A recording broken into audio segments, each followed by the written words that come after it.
What's up, guys? It's Kiku, and I am here with Kat Bishop, Director of Marketing and Communications. I wanted to say coordinating because you do a lot of that too. I'm also kind of the Director of Guest Relations, and yeah, we're all, at the end of the day, event coordinators for Pensacon. True, true. She said Pensacon before I could say Pensacon, so you know how official these get. But Kat has been working for Pensacon for the whole time, right? I've been paid to work for Pensacon for 2 years. 2 years. Yeah, I was a volunteer from the beginning, though. What'd you volunteer? What'd you start off as? I started off as the team lead for information and admissions. I was working under Will Phillips as my admin. That was in the first year. The second year, I moved into basically the position of his assistant. We didn't have captains in year 2, but that would have been the official title. Gotcha. So yeah, I was actually technically the captain of the flex team for year 2, which was a newly formed team that we created to deal with basically any problems that they hadn't foreseen beforehand, or anything that was not going well, or they needed a few extra hands. Our team was just ready to mobilize at any time. And so you were like a strike team leader. Yeah, basically. Oh, okay. Yeah. So apparently I impressed guys who run the thing. And a couple of months later, when a job opening became available, Will and Jason Thompson both encouraged me to come home and apply for it. So I did, and I got it, and here I am, and I love it. Dealing with all the craziness Yes. of the con. It's so much fun. Now you're it was almost like you were destined to work with nerdy things with the last name of Bishop, since that is part of Aliens lore. Right. But Well, did you know that Catherine Elizabeth Bishop is also, that's Lady Hawkeye. So I'm almost a superhero. So I'm going to stop sending you harassing emails throughout the year in case I get shot in the butt with an arrow. I work on my aim. Yeah, right. Well, I got a big butt. It's oh God, here we go. Anyway, so your job specifically is to basically corral celebrities, correct? Throughout the year, I deal with the marketing and with the media pass holders, such as yourself. Right. Basically, I kind of, two tenets of the job. So there's the marketing arm, where I basically do everything that I can to make everyone in the world aware of Pensacon, when it's happening, what's going on, what changes have been made, and just spread awareness like the zombie virus. And then I was going to say cheer like Santa Claus, but fair assumption. Yeah, listen. Come on, nerds. Yeah, right. And then the other side of it is, yes, dealing with agents and celebrities. So contacting the agents once we've booked the celebrities and saying, okay, how much are the photo ops so I can get those listed? Are there any food allergies I need to be aware of? When it's time to book the flights, getting them that information. Are there any, do you have a feather allergy, like a down allergy that I need to know about for the hotel? Just basically making sure that everything that we provide for the celebrities is as smooth as possible. And yeah, then during the event, I do a little bit of this, a little bit of with the media, and then a little bit of just making sure that everything's running smoothly, everybody's doing okay on the second floor, and the agents don't need anything, nothing's going horribly wrong. As they have before. No, never. Never. Everything always runs very smoothly. What got you started, though, wanting to do something like a convention, fandom, I mean, obviously, if you've ever been to a convention or seen video from a convention, you know that it can get packed, there's a lot of people, and everybody wants like an autograph, or some of us want an interview, but what got you, like, in the ground floor, what made you go, oh my God, comic books or movies, or... So this is a terrible, terrible answer for someone who helps run a nerd convention, but none of that. I was not interested really in any of it, and any of the guests that were announced for 2014.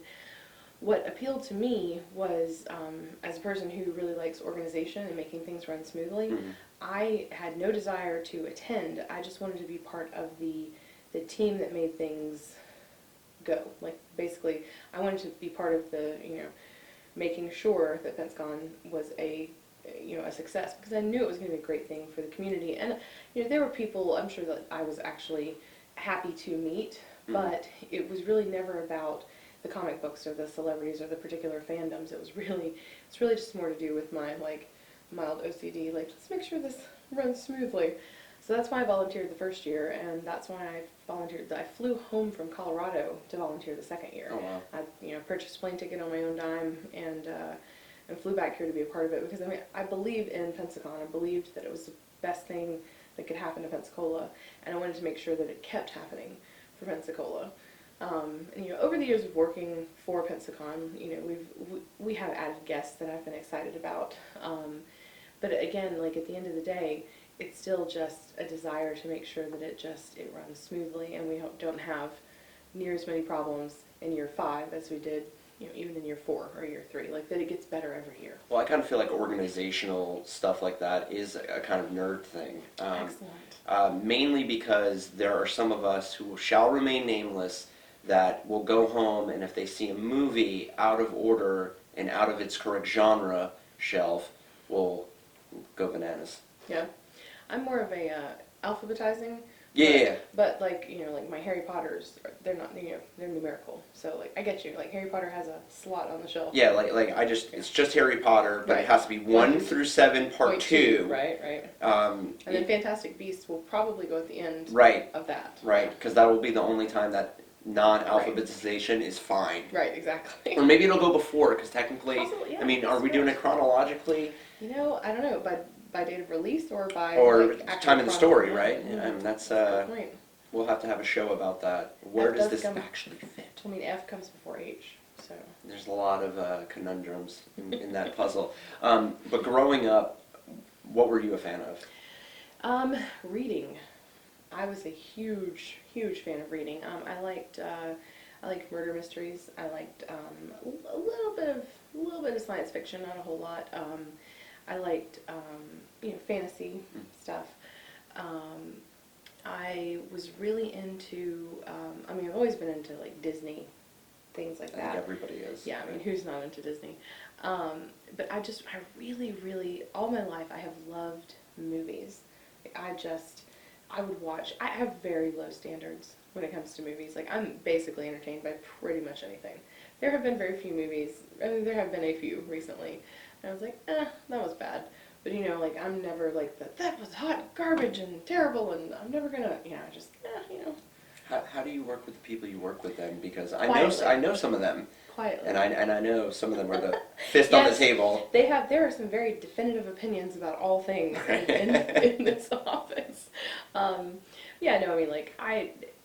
If I have an opinion, it's usually like, it wasn't great. But then they are sure to tell me and educate me as to exactly why it wasn't great and exactly why, like if I was like, no, I kind of liked that movie. They're like, no, it was terrible, and this is why.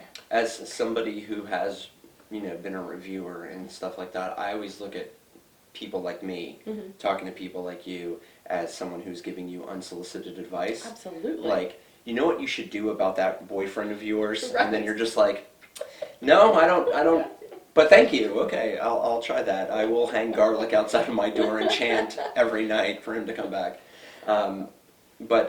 So reading, right? You said murder mysteries. I actually grew up in a household with someone who loved murder mysteries. So, I thought you were going to say with murderers. That would have been awkward. well, I mean, cockroaches was New York. We had to kill a lot of them.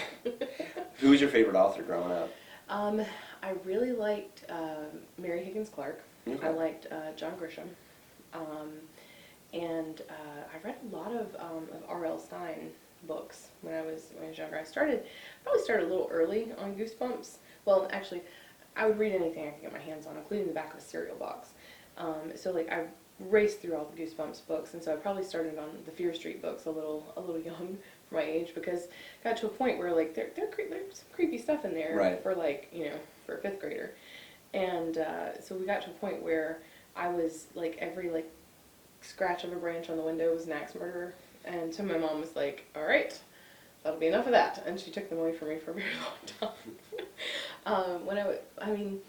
I've always loved to read. When I was 13, I read Gone with the Wind. My grandmother gave me her copy, and I read it. I'm not gonna lie, I might have flicked past some of the war parts, which I later went back and read and appreciated. Gotcha. But I read War and Peace when I was in high school because it was the biggest book on the accelerated reader list, and it was worth the most points. And I was like, yeah, let's do this. Yeah. Yeah. So did that transfer into your love of movies when? I think so. I mean, the one, I guess, the movie I guess I was the most obsessed with was Titanic. So consequently, I started reading everything I could about Titanic, and then about the making of the movie. And I had this big, beautiful book that had all the details about James Cameron and how they did the dives and stuff like that. And I think that really just, you know, kind of cemented my love for all things like movies and movie making. I enjoy very much watching the behind the scenes things and like the on set stuff. And I was like, oh man, I want to work on a movie set. And then, you know, I came to work here, and apparently everybody wants to be a filmmaker. So now I've worked on commercial sets and movies, and it's as fun and exciting as I thought it would be. That's awesome. Still waiting to go on location though. Guys, I need you to film a movie in Hawaii. I think we all want that. Talking to you, Steve Wise. So, you know, flash forward to Pensacon. Have you actually got to meet any of these actors that you've seen, and you're just like, I know you said you're like, yeah, there's some people I was excited to meet, but have there actually been those moments where you're like, keep it cool, cat, breathe in? Well, there was going to be, because last fall when we announced James Marsters, I was like up here all the time. I personally did his announcement graphic, and it took me 3 days to find just the right photos to put in there. It's like, no, that one doesn't go well with that one, and they were like, Kat, you got to do something else. I'm like, why? There's nothing else that's more important than this guest announcement. And then we had to wait 3 weeks before we could announce him, so I was dying, but I was so excited to meet James Marsters. And then I met James Marsters at DragonCon, and he was super nice. I was just like, I have to meet him and get the butterflies over so that I can be professional at Pensacon. And then he didn't get to come to Pensacon because he's filming The Runaways. So who knows how that would have gone down. I don't think you would have been able to get to him. It's my job to get to him, Chris. But to him, like, I'm telling you right now, there are enough Buffy fans in Pensacola. Yeah, but they can't come to the green room. There would have been fights. It would have been like Mad Max, yes, and he would have been water. And you know, we are extremely happy for James that he got to, you know, that he's involved with this. But we are definitely looking forward to having him actually come to Pensacon, which he said he does still want to come. So we'll hopefully have him back in a future year. I was really excited last year to meet Michael Rooker because until Guardians of the Galaxy, I didn't like him. I did not like his character on The Walking Dead. Really? Yeah, I was like, no, Merle, don't like him. But then Guardians of the Galaxy came out, and it is one of my favorite movies. It makes me laugh so hard every time I watch it. It doesn't matter how many times. I love it. And I was like, you know, still a bad guy, but he's all right. And then he came to Pensacon, and he's a certified nut.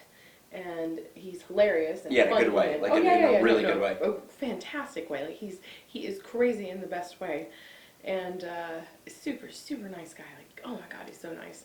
And so yeah, like that kind of became like one of my favorite pictures is a picture of me and Michael Rooker from last year in the green room. I'm so tired and have bags under my eyes. He actually took his sunglasses off for it, and he's like hugging me, and so I have a picture of me like looking like I want to fall asleep on Michael Rooker's shoulder. But yeah, I mean, there have been people like Sean Mayer was here this year. Right. I was obsessed with Firefly, and and I was so excited to meet him, and he was so nice and like laid back and easygoing. But I guess for whatever reason, I generally find it pretty easy to be like, you're a professional, this is your job. If I see people like at other cons, I'm allowed to kind of fangirl out, right? So like that time that I hugged John Bernthal and made you jealous. Of course, you I just had to bring that back up. And then there's a picture that's not been published because it's real bad. I mean, it's not real bad, but I met Jason Momoa at Heroes and Villains in Atlanta, and I had seen him like all weekend in the green room. He's super nice, and like every time he smiled at me, I was like, oh, he's so nice. But then I go to get my picture taken with him on I think it was Sunday morning, Saturday morning, whatever the last morning of it was. And so I'm like, I'm waiting and get in line, and when I get up to him, I was like, the Bernthal picture was real good, and it did beautiful things for my chin, which can sometimes be. Oh my God, here we go. And so I was like, I'm gonna, the hug was a good move. I was like, I'm gonna hug Jason Momoa, And so I asked him, because you have to ask, I was like, can I give you a hug? And he's like, of course. And so I put my arms around him, and he put his arms around me, and my entire inside went, oh! Unfortunately, my face reacted about the same. And so my picture is just like the biggest, stupidest look on my face of all time. And so yeah, it lives on my phone right now. I haven't wanted to post that yet. But yeah, that was definitely a one of those like. I met him. He's so tall. He is hard as a rock. I'm sure it was like hugging a mountain. He smelled good, and his hair was all like down, and he was, I don't know, he was just like all of this Momoa. The girl that I was with at the time had the same reaction as you did. For me, as a man, and he was, I first met him at a table, and then I bought the photo op too, because I was like, it's Jason Momoa. Right. I've been a fan of his since Stargate, and Nice. so I walked up to him, and he's got this like, Jason Momoa looks like Jason Momoa in real life. Yeah. Like A lot of them don't. Yeah, everybody they're- looks like really nice and like laid back, and Jason Momoa looks rough. Yes. Not rough in a bad way, but like He could kick your ass. He could kick your ass. So I walked up to him, and I'm a tiny dude, by most accounts. So his hand like swallows half of my arm when he shook my hand, and I was like, Mr. Momoa, I've been a fan of yours since you were Ronin on SG-1. And all of a sudden, the gruffness like left his face, and he was like, "All right, a real fan." And I was just like, "Thank God you're not going to eat me, because I am probably your daily protein intake." And when we went to go take the picture, and I put my hand on his back, and I was like, "I will never be this fit. My family combined will never be this fit." I mean, like, have you seen his Instagram videos? Yes. Of his workouts? Yes, I follow him. Those are fun to watch. I mean, and like throwing axes is just the arms and the. But yeah, no, Jason Momoa is unmistakably Jason Momoa. Yeah. In real life, that's 6 foot, 100, and like I think he was wearing like a Metallica shirt and like these jeans that had clearly like they're like been around the block. They're his favorite jeans. Yeah. His motorcycle boots, and I was like, he could definitely kick an ass if he wanted to. That's why when he was cast as Aquaman, I was like, it's kind of funny that in the DCEU, the person in real life who could kick everybody's ass is Aquaman. That's irony for you. Yeah, my friend Brandy sent me a picture when he was cast, and they did like the the Unite the Seven photo and whatnot. She's like, holy shit. And she sent it to her husband. She's like, oh my God, Jason Momoa is Aquaman. And he's like, I don't give a shit about Aquaman. And she's like, neither did I till right now. So yes, you have breathed new life into Aquaman. Now we all want to see the movie. Yes, everybody. I know I do, because I'm just like, yes, this is... I watched Batman v Superman for the cameo. I was like, yes. There he is. Here he is. I met him. I know him. So you talked about, the behind-the-scenes stuff for movies, but of course there is behind-the-scenes stuff for Pensacon as well. And it was something that, I was a guest the first 2 years. And I, just, oh, I'm going to buy this. But since doing some media stuff and actually getting to see some of the behind-the-scenes stuff, it's really amazing how much you guys, push back from the public, and they don't know that this almost fell apart, but it looks like everything's going well. What's some of the more funny memories, though, of things falling apart that just kind of make you giggle now? Oh man, I mean, I guess we're far enough removed from this Pensacon to for it to be funny. Last Pensacon, actually, so it was my first Pensacon in my position, and there was an issue with one of the agents' photos. Right, the order didn't get to one place in time, so it didn't get to the next place in time, so they didn't get printed in time, and so we're running around, racing around frantically trying to get them. And I was so tired. I was running on about 3 hours of sleep in 48 hours. And so, by the time Friday rolled around, I was like, they were like, okay, we're opening the doors. And I'm like, wait, what? Why? No, please don't open the doors. And so then they're like, the line is wrapped around, and I'm like, keeping it calm, I'm doing call-in interviews for the, for the radio and stuff, and, the photos just, they just aren't going to be there on time, but, we solved the problem, and they, they made it by that afternoon. So when I took the agent aside to explain to him, I was like, okay, listen, I'm just going to tell you what's going on, and I'm not trying to manipulate you, but I'm just going to leak, because, at this point, it is right here, and I can't not cry. I think I cried 4 times on Friday of Pensacon 2016. So I was so, like, I was just trying to keep my team, my tiny, tiny team of 4 people, like, together, and, like, we were just trying to keep as much stuff going as possible, that I literally, like, if there were other problems outside of my bubble, I have no idea. They were solved, they were fixed.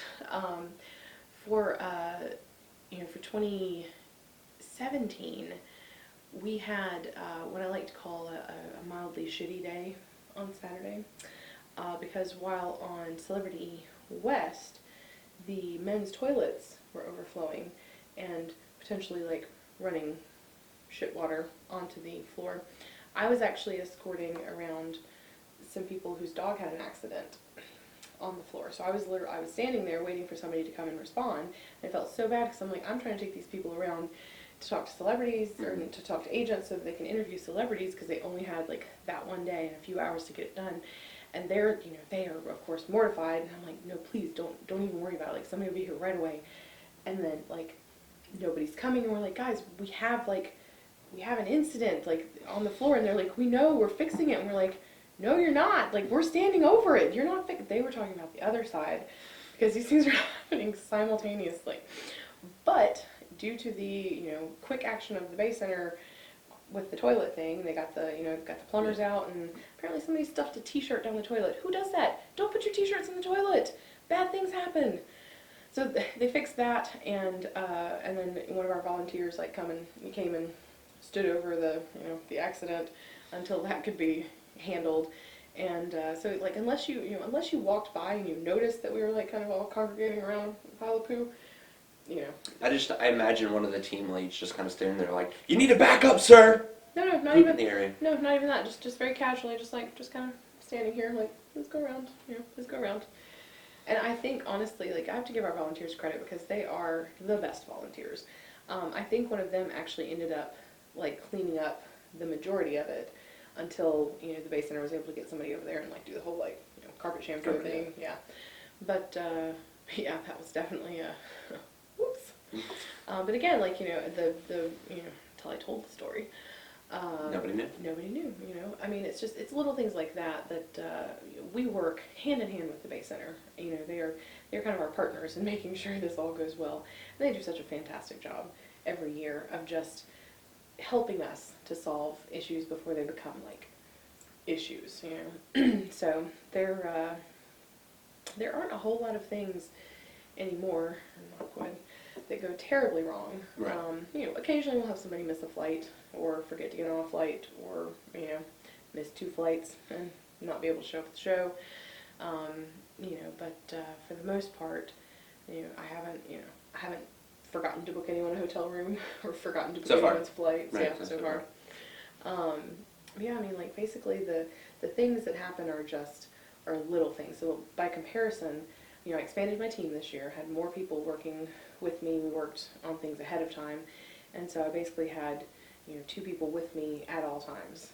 My highly pregnant assistant Hannah, yes, was my brain in the office. Last year she walked with me, she chafed with me, she cried with me. This year she brought a Blu-ray player that couldn't be used. You know what? We had the Blu-ray player though. So yeah, like, anytime there was a problem last year that I couldn't, like, I needed to be in 2 places at once, Hannah became, she became me. We merged and became one. And so then this year I was like, okay, great. So you're my brain. You just stay here with Lindy, and you run all the things in here and answer all the questions in here. And then they were calling, hey, Kat, we need you so and so. I'm like, okay, great, I'm on my way. But this year as compared to last year, when they were like, hey, Kat, we need you, I'm like, cool. And I walked there. Yeah. Instead of last year when it was about every 30 seconds on the radio, and like, hey, go for Kat, like, I'm like, oh my god. But Jason literally got on the radio and told, stop calling Kat, ask for Jason, ask for Hannah. Like, Kat has got a radio in one ear, her cell phone in the other, and people in front of her talking to her, like, she can't.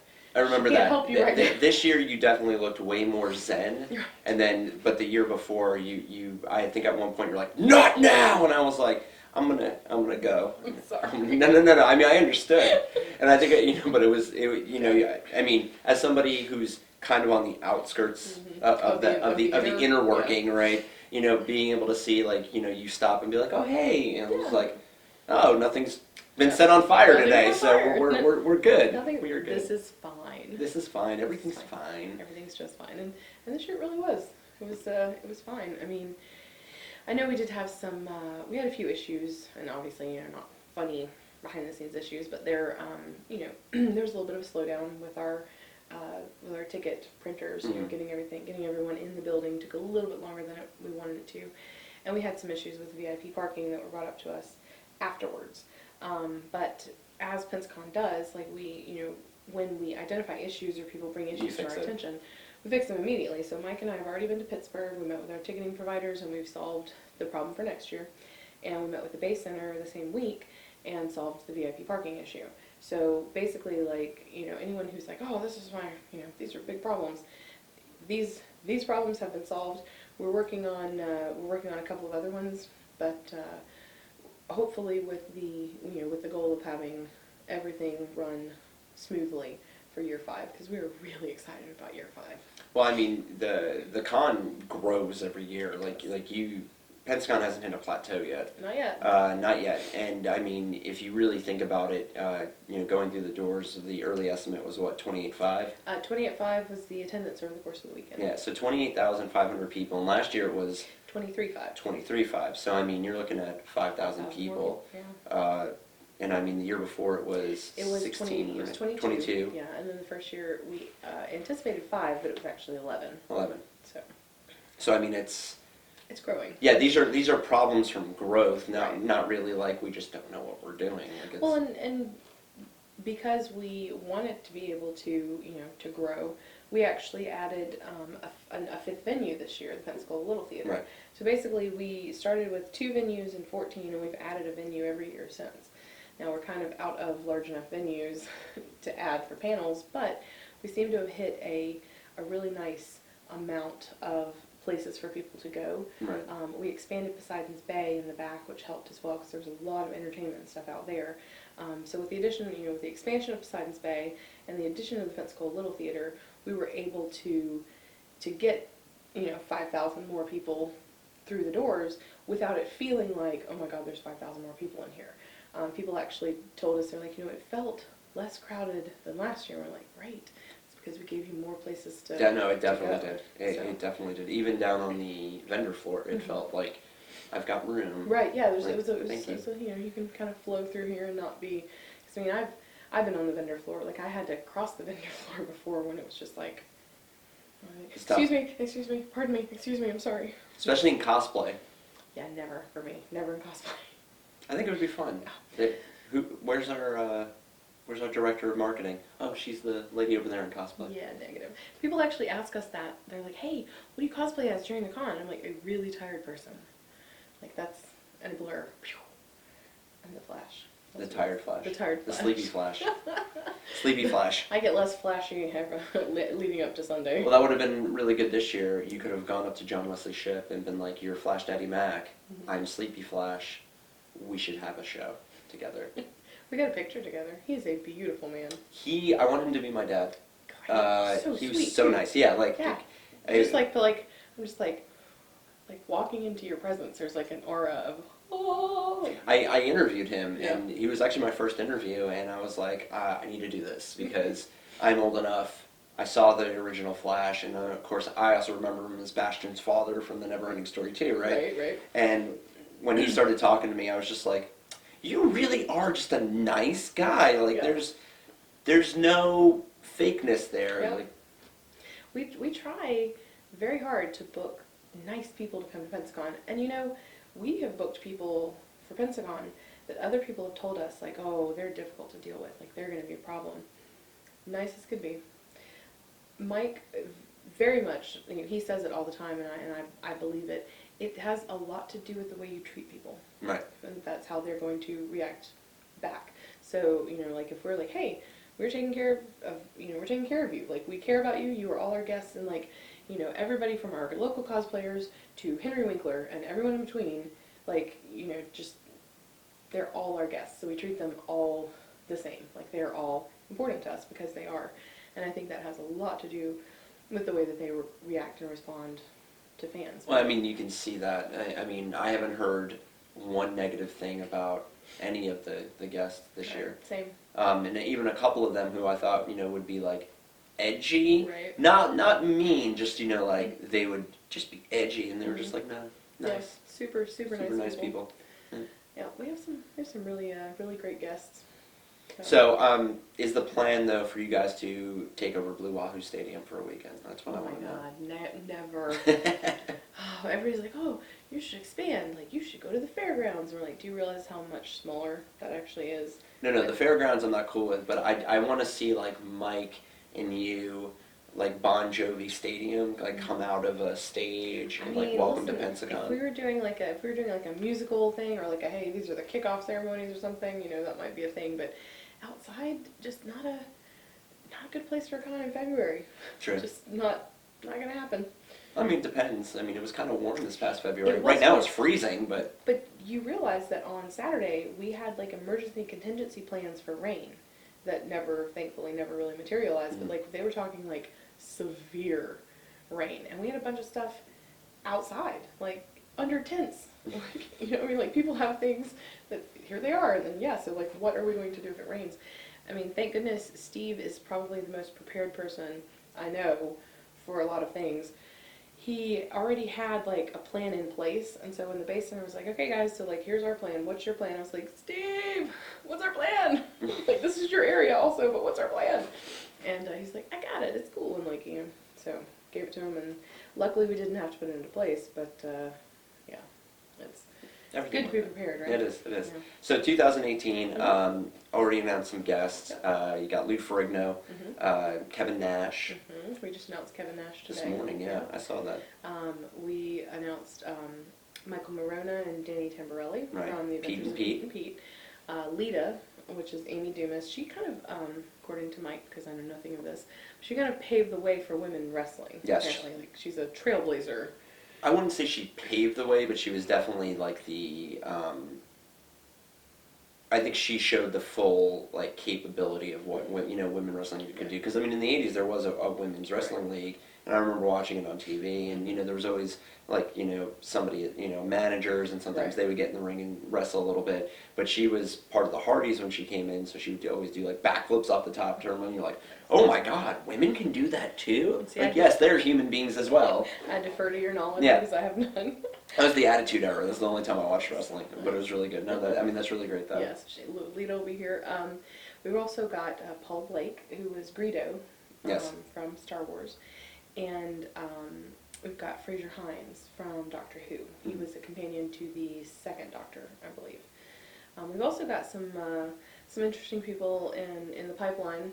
We've got an iconic '80s movie actress that we're announcing on Friday, and a few other people that we're not allowed to talk about, but equally exciting. And well, I already know your weakness, so I know how to get it out of you. You know my weakness. What's my weakness? I don't want to say it on camera. Oh, okay, all right. Well, yeah, let's do that. Okay. Is it Jason Momoa? Because yeah, you're right. That's my weakness. I mean, I can get you photos of him. That'd be easy. They're all over the internet. This is true. Like, Kat, here's another photo. Just tell me who the next guest is. My assistant Hannah, right?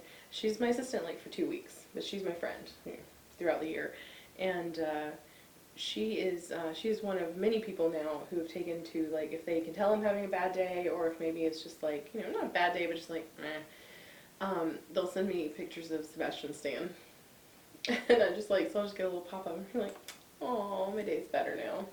Fair enough. I'm gonna marry that man. You heard it here first. He doesn't. Oh, it's not first. But he doesn't know yet. But oh, fair enough. I've had those too. Right. And then the judge said I got to stop doing that. Yeah, I haven't taken it to that step, Chris. I mean, this is just a like misspent youth, Kat. Misspent youth. But of course, Pensacon also does stuff in the community over the year. What do you guys have coming up? So the thing that I am the most involved in is the dress up or dress up costume ball. We actually have a date set for that. It's going to be in September at the Pensacola Little Theater. Nice. My committee will reconvene in April to add a few new members and get started on some sponsorships, because it's kind of, we do that like separate from, as part of Pensacon, but on our own time, right. basically. So We've already got the Fish House has already come on as a sponsor for some of the food, which is going to be great because Fish House food is delicious. Um, so yeah, we're going to be working on that. It's a joint fundraiser for the Pensacola Little Theater and Deaf and Hard of Hearing Services out of the Emerald Coast, who provide our interpretive services during Pensacon. So they are a great partner, and we are really appreciative to have them on board. But probably before that and also after that, we'll be doing things at Vinyl with the bands and stuff that they bring in, or the special parties that they throw. The guys at Vinyl are just fantastic about doing things that tie in with Pensacon throughout the year. They're really, again, great community partners. Generally, Famous Gabe will paint something, or Marcy Moon or another local artist will do like a live painting on stage. That's cool. And then we'll auction those off, and all the proceeds go to Mana. So and it's fun to watch while it's being painted, and then it's also fun, that what you're purchasing is going to a good cause. Like all of the money that we raise throughout our auctions and raffles and stuff like that goes directly to the charity that we say it's benefiting. We don't keep any portion of that for like administrative costs or anything like that. Totally for Mana, or for whatever charity. And then we'll also be throughout the year at different movie club events. Right. We'll come out and set up a table, and we will raffle off something. Sometimes it's a signed stormtrooper helmet, or a screenplay, like a book that goes along with the screenplay. We've got actually a lot of great drawings from the Drink and Draw event that was sponsored by 3 Alarm Comics this year at Pensacon. Oh yeah. Those artists, they sat there, they drank, they drew, and then they gave us their drawings. And almost all of them are appropriate for public consumption. So we actually gave one away at the Kong premiere the other night that was drawn by Matt Frank. It was really, really good. So we'll have some of those things to give away. Always, we bring out Pensacon swag, t-shirts and stuff like that throughout the year. But being a part of our community, being engaged in the community is really important to us. And I haven't done the final tally yet, but for the 2016-2017 fiscal year, Pensacon will have donated approximately $10,000 to local charities. And that doesn't include any canned goods raised or other things collected and donated. That's just straight cash. That also doesn't account for the 3 days that the con goes on and how much business rises in the downtown area. Yeah, that's the economic impact, which is separate, obviously, from charitable donations. But I mean, still that's kind of money generated by Pensacon that's not for Pensacon. Yeah. Most of the money generated in Pensacola for Pensacon is not money for Pensacon. I mean, we do this because we love it, no. Not because we're making a killing, because we're definitely not making a killing. But well, I mean, you got that swanky '86 Corolla out there, so I mean, it's you're making it. Yeah, driving in style. Well, is there anything else, Kat, that you've got you want to throw out there? I don't think there's anything that I can throw out there. Again, most things are pretty confidential at the moment. Sure. But yeah, I mean, we're always interested in feedback from our attendees.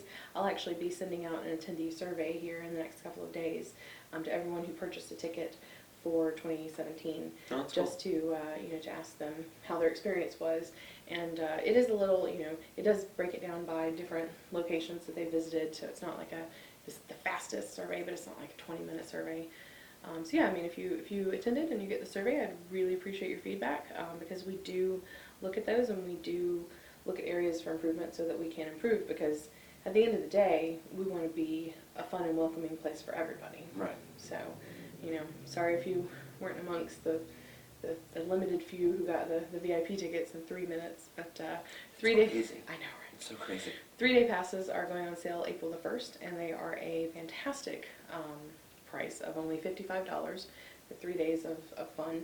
And I mean, comparatively, if you wait and you're like, oh, I'm just going to go one day on Saturday, you'll pay $45 at the door for a wristband. Why not pay $10 more and experience the entire weekend and everything that Pensacon has to offer, for all 3 days? Definitely. I mean, this guy moderates. Sometimes. Not well.